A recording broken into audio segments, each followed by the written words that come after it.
Our text for today is from John chapter 10, verses 1 through 21. Hear the word of the Lord. Very truly I tell you, Pharisees, anyone who does not enter the sheep pen by the gate, but climbs in by some other way, is a thief and a robber.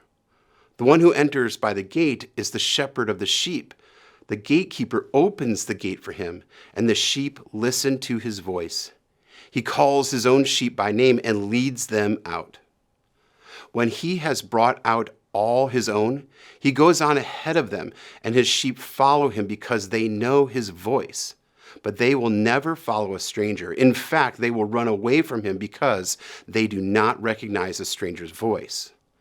Jesus used this figure of speech, but the Pharisees did not understand what he was telling them. Therefore, Jesus said again, Very truly I tell you, I am the gate for the sheep. All who have come before me are thieves and robbers, but the sheep have not listened to them. I am the gate. Whoever enters through me will be saved. They will come in and go out and find pasture. The thief comes only to steal and kill and destroy.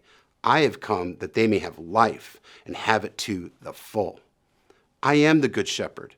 The good shepherd lays down his life for the sheep. The hired hand is not the shepherd and does not own the sheep. So when he sees the wolf coming, he abandons the sheep and runs away. Then the wolf attacks the flock and scatters it. The man runs away because he is a hired hand and cares nothing for the sheep. I am the good shepherd.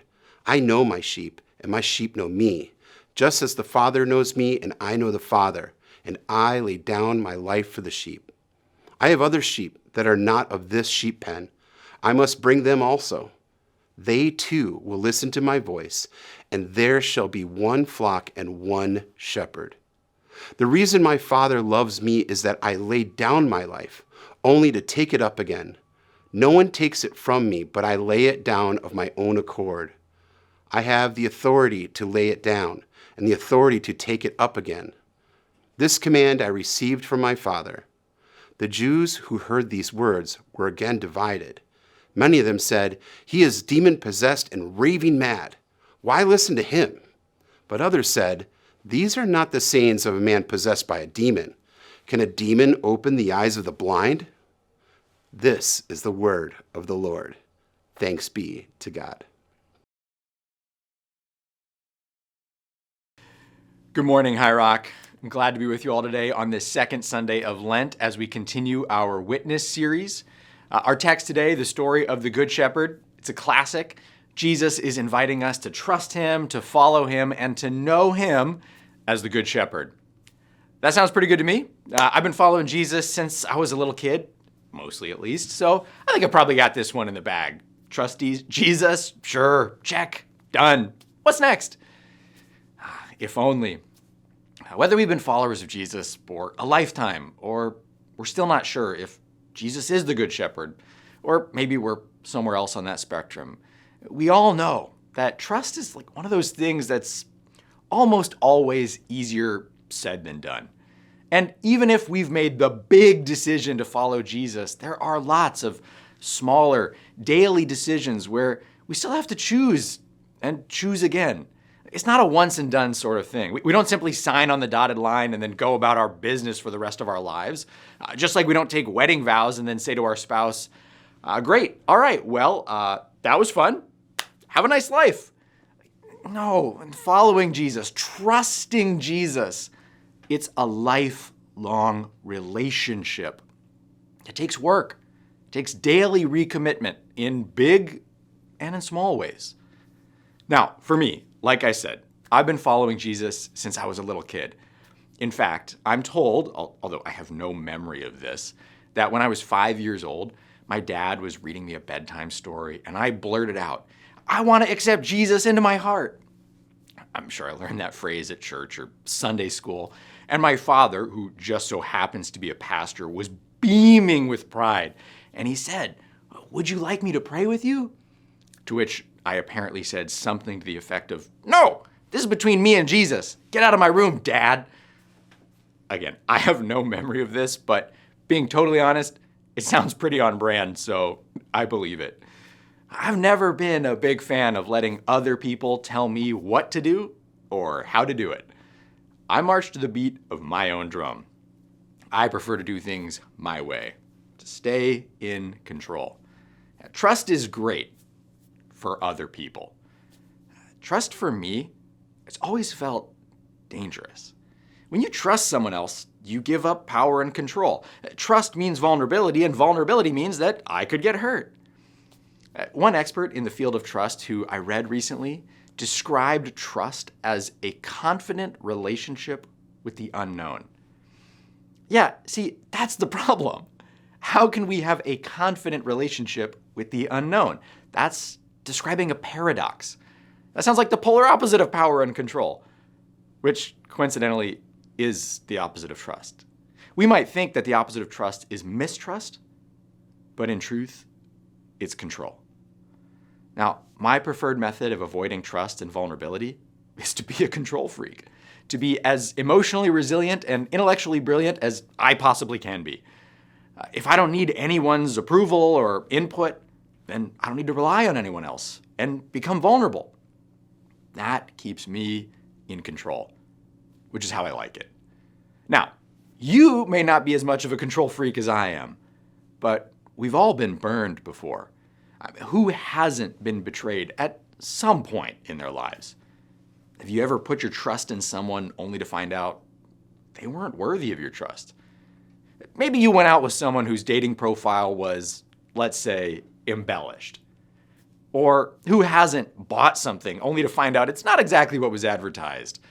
Or heard a politician promise solutions only to be sorely disappointed once they got in office? When I lived in Seattle, politicians would always promise to fix public transit. Still waiting on that one. What about brands that keep the prices the same but stealthily reduce how much you get for the same price? Shrinkflation is everywhere these days. Or have you placed your trust in an athlete who turned out to be a cheat? Speaking of shrinkflation, Okay, sorry. I had to, Pats fans. I'm a Seahawks fan, and I'm still not over Super Bowl 49. Why? Why couldn't we just run it on the 1 yard? Okay. All right.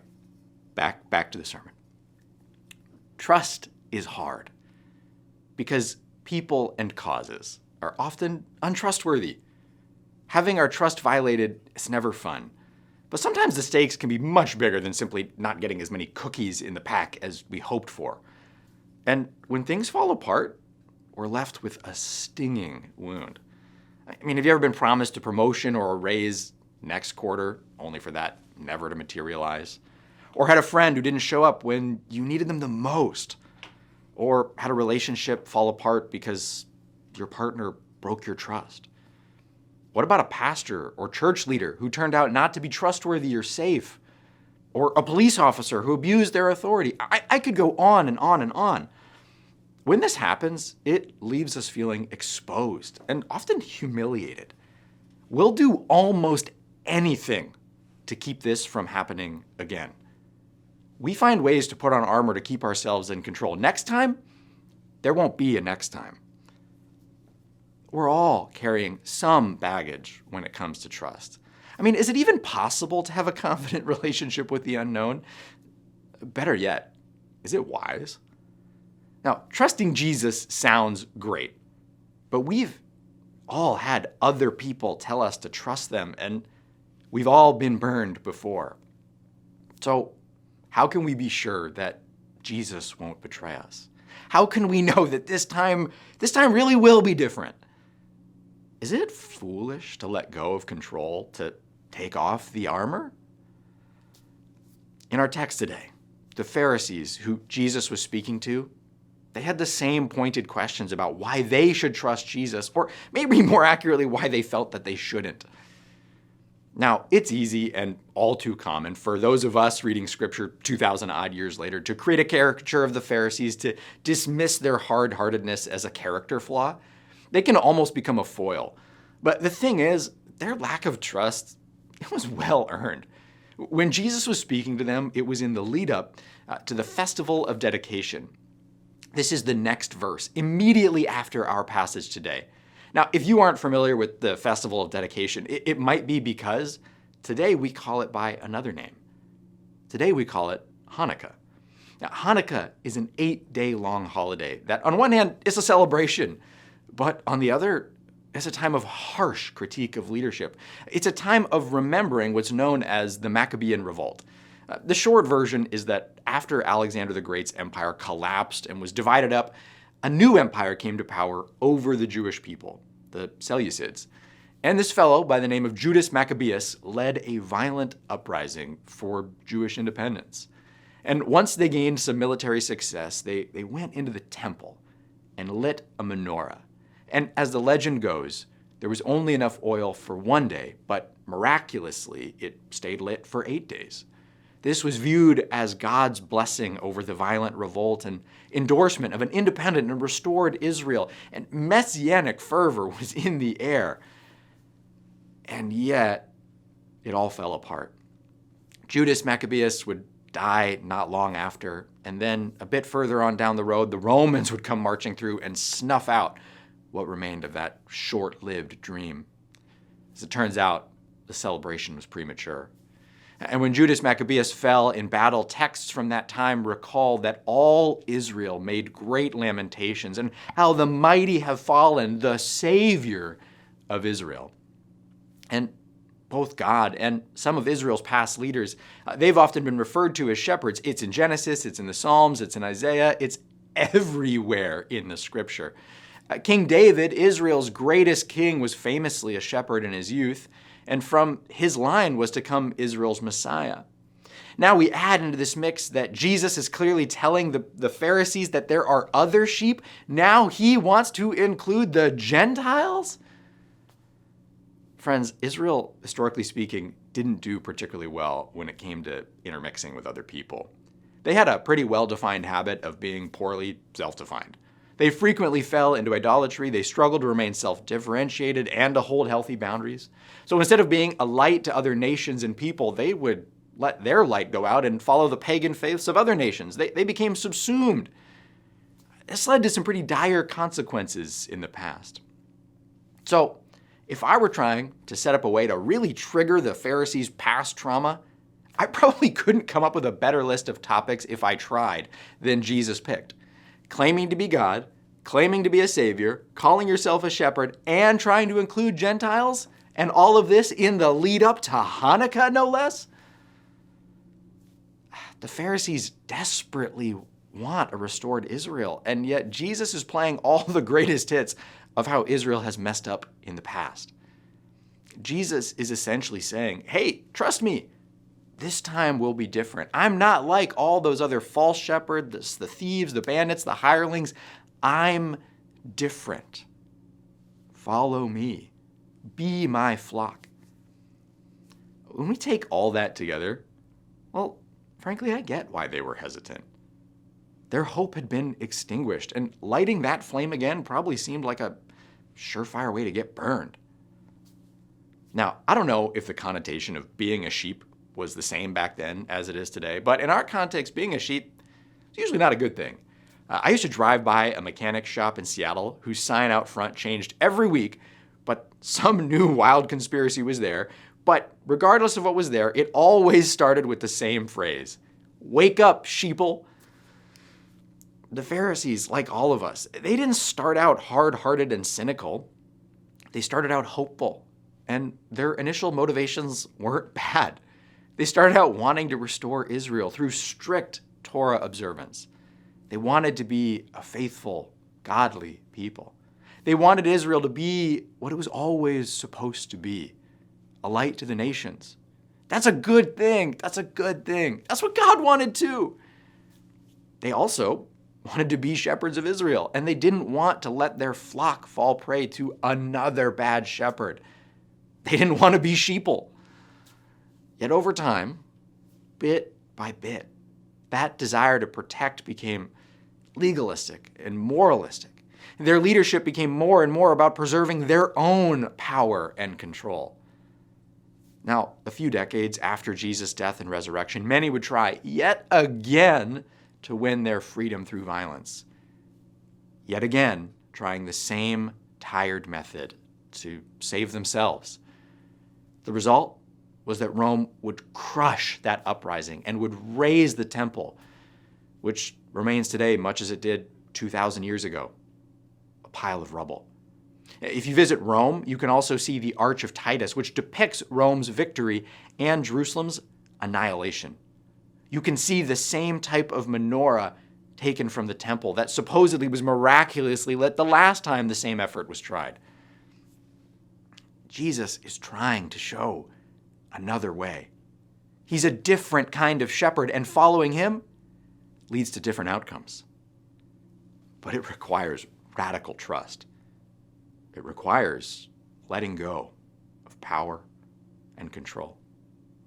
And yet, the Pharisees discovered that when you have the power to tell people what to do, what to wear, who to marry, how to eat, what not to eat, when to work, when not to work, how to work, well, that gives you a lot of control, a lot of status. And that control feels pretty good. Now, tragically, in their bid to free Israel, the Pharisees ended up enslaving it. They became captive to their own leadership, unwilling and unable to see their true liberator standing right in front of them. Now, not only does Jesus refer to himself as a shepherd, but he also says that he's the gate. Which one is it? Is he a shepherd or is he a gate? Jesus, pick a lane. Well, as it turns out, it's both. Because shepherds at that time would keep their flocks at night in a sheep pen, which would have a narrow opening. And at night, the shepherd would stand or sleep in the narrow opening and would act both as a gate and as the gatekeeper, physically sealing off the walls and protecting the flock. It was wide enough to get through, but only just barely, because it couldn't be too wide or it couldn't be adequately protected. So not only were the Pharisees wary of yet another leader who calls himself a shepherd, telling them to trust him, to follow him, but doing that would mean that they would have to let go of their power and their control. They'd have to be vulnerable. They'd have to be humble. They'd have to trust Jesus, which meant they'd have to let go of all of that trust baggage, because the gate, it was wide enough for them, but not for them and their baggage. That's a tough sell, and they weren't buying. But not everyone is averse to what Jesus is saying. The crowd is divided. Some clearly are not fans, although others recognize there is something different about Jesus. If he was a thief and a bandit or a hireling, then how do you explain the miracles? He's able to do things that are clear signs of God's hand upon him. The fruit is undeniable. He's literally opening the eyes of the blind. He's doing what military power and violence never could. He's healing people. He's setting them free for eternity. Yet, right before him stand the spiritually blind, unable to see what he's showing them. He is the good shepherd. So let's cut to the chase. Trusting Jesus, it's a good idea. I know you're probably really surprised to hear a pastor tell you that. It's a hot take, but I think Jesus is the good shepherd, and I don't care who knows. But why is Jesus different? Why is Jesus different? It's a fair question. Jesus is different because unlike all the other false shepherds or the hireling, Jesus is willing to die for his flock. He says it right there in verse 11, I am the good shepherd, and the good shepherd lays down his life for his sheep. Jesus isn't like all the other false messiahs who've come before him. He isn't promising to kill to establish his kingdom, but instead his inauguration will be his own death and resurrection. Many people will offer to kill for love, but far fewer will die for it. Jesus' love, however, is no ordinary love. Unlike the hired hand who flees at the first sight of danger or self-sacrifice, Jesus puts himself between his flock in danger. He stands between us and evil. Jesus isn't in this for his own benefit. If that were the case, why would he even bother being born and living amongst us? What does Jesus have to gain from that other than reconciling us back to himself? Was Jesus lacking something? Was heaven getting boring? Was it not comfortable? Did he and God, the Father, bicker over the correct temperature to keep the throne room? No. The only reason Jesus came to dwell among us was for us. He had all he needed, and he gave it up for us, for you. Jesus is the good shepherd because Jesus keeps his word. There's no daylight between what Jesus says he will do and what he does. He's promising right here to die for his sheep, his beloved flock. And a few years later, he'll do exactly that on the cross. Jesus does not make false promises. So why can we trust Jesus? Because he loves us, he died for us, and he keeps his word. Now, I have to say that this whole metaphor of Jesus as shepherd and us as the flock of sheep, it used to not really land for me. I don't know. Maybe it's because I always lived in the city and the suburbs. Maybe if I grew up on a farm, it would have resonated with me more. In that way, at least, I was like the Pharisees. I just didn't really get it. That was until about 15 years ago when I was in the West Bank and I saw shepherds for the first time. I don't know about you, but because the vast majority of my conception of shepherds came from my childhood in Sunday school, I was surprised to see actual real-life shepherds. This may sound naive, but I was amazed to even see that this is still a thing. Maybe even more surprised to see that modern-day shepherds wear blue jeans and have cell phones. My mind was exploding. I'd always pictured them more in flannel graph form. But what I saw next would totally blow my mind. I watched a group of young boys, shepherds, gather with their flocks of sheep, all mixed together around the same watering hole. And then one of them decided that it was time to leave. And when they did, they called out Yalla in Arabic, which means let's go. And just like that, all of that shepherd's sheep disentangled themselves from that giant mess of other sheep and followed him. They knew his voice so well. That's all it took. One word. I've never looked at this passage the same way since. Jesus says, I am the good shepherd. I know my sheep, and my sheep know me. We don't have to have a confident relationship with the unknown. We can have a confident relationship with the God we know. Jesus wants to know us deeply, to walk with us, to set us free. He's come that we may have life and have it to the full. Trusting Jesus means walking with Jesus. And as I said earlier, it's not a once and done where we sign on the dotted line and then walk away to follow our own path. It's an everyday way of life. Yes, of course, trusting Jesus is about the big decision to follow him, to become a disciple. But it's also about the small, intimate, and mundane realities of our lives. Now, the Pharisees couldn't let go of their baggage to enter through the gate. They preferred to hold on to their own power, their own control. They were convinced that Jesus either wasn't who he says he was, or that even if he was, the cost wasn't worth it. Now, just speaking for myself here, but I've done this before too. As I shared earlier, I really don't like giving up power and control in my life. I'm very calculated about when and where I'm vulnerable and who I trust and with how much of my life. Now, don't get me wrong. There can be wisdom in that. I don't mean to suggest by any means that discretion is unchristian. But when it comes to my faith in Jesus, there are times when I just know that I'm supposed to do something, and I have a really hard time letting go or doing it in the way I know Jesus wants me to. I know the gate is narrow and that on the other side is a fuller life. I know that Jesus is fundamentally not trying to take something from me, that he wants to give something to me. I know that letting go of my own dysfunction is necessary to have the space and open hands to receive the new life that Jesus offers. I know his way is better. I know all of that. And yet, if it isn't hard sometimes to actually take that leap in trust. I do not like being vulnerable. And yet, so often, I find that is precisely the area Jesus is inviting me to grow in. Couldn't Jesus just ask me to do something easy like write a check or give lip service to the truth? Now, one of the most powerful encounters in my life happened while I was serving as a chaplain several years ago. I was working in the inpatient psych unit, and each morning I would come in and see my list of patients to visit who had been admitted overnight. Folks who come into inpatient psych overnight typically had come in after attempting some form of self-harm. They'd been in the hospital for a few hours, often at most, and I'd go see them first thing in the morning.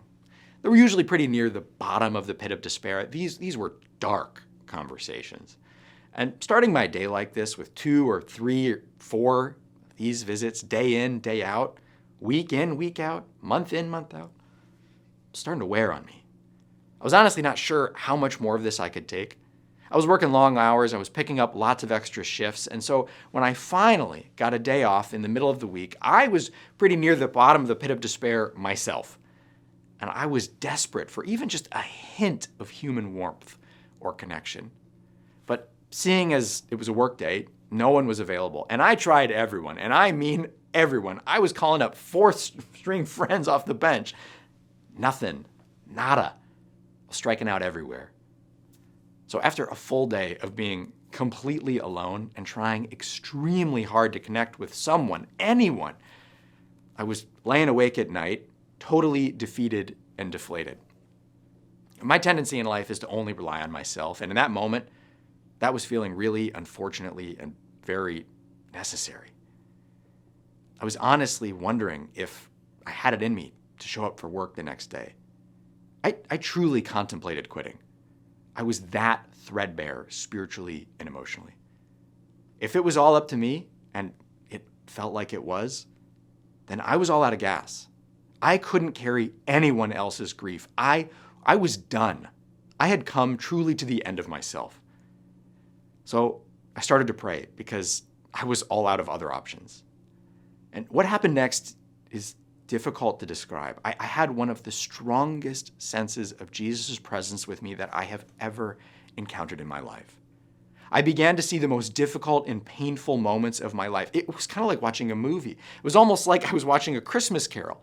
I was seeing times where I'd been betrayed, where I'd been hung out to dry, times where I'd been abandoned or not cared for, times when others had hurt me, and yet in each of those memories, I saw them through Jesus' eyes.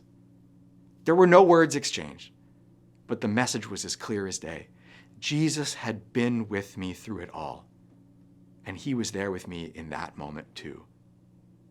I had never once been alone, and I knew he would be with me that next morning too. I didn't have to carry anyone else's pain alone. Jesus was carrying the burden. All I had to do was show up and bear witness. My call was never to be the most emotionally resilient or intellectually brilliant.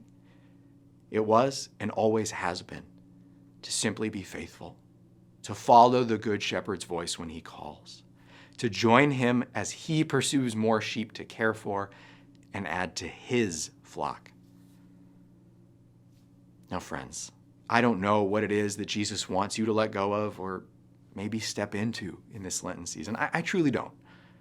But I hope that whatever way Jesus is speaking to you, that you have ears to hear it, that you have the courage to let go of the baggage of whatever is keeping you from fully and unreservedly joining his flock.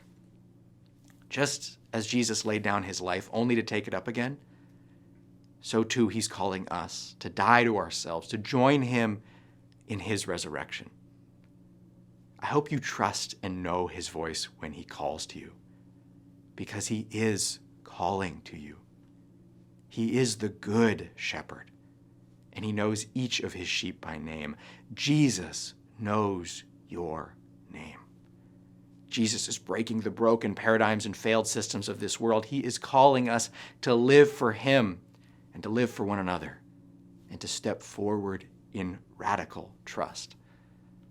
And perhaps more than anything, I hope you trust that letting go of doing things our way and trusting Jesus, it's always worth it. Because what's on the other side is always better than whatever it is that we're clinging to. The greatest lie we can fall prey to is believing that Jesus is a thief, the bandit, or the hireling. No, Jesus doesn't run from danger. He stands between us and evil. Jesus didn't come to steal or to take from us, but to give us full life. I know, I truly do that letting go of power and control, trusting and being vulnerable, it can feel like Jesus is trying to steal something precious from us. But I promise you, he is trying desperately to give you a new life, a full life. He's inviting you to a new way of living, a better way. Jesus is the Good Shepherd, and he is calling your name. Amen.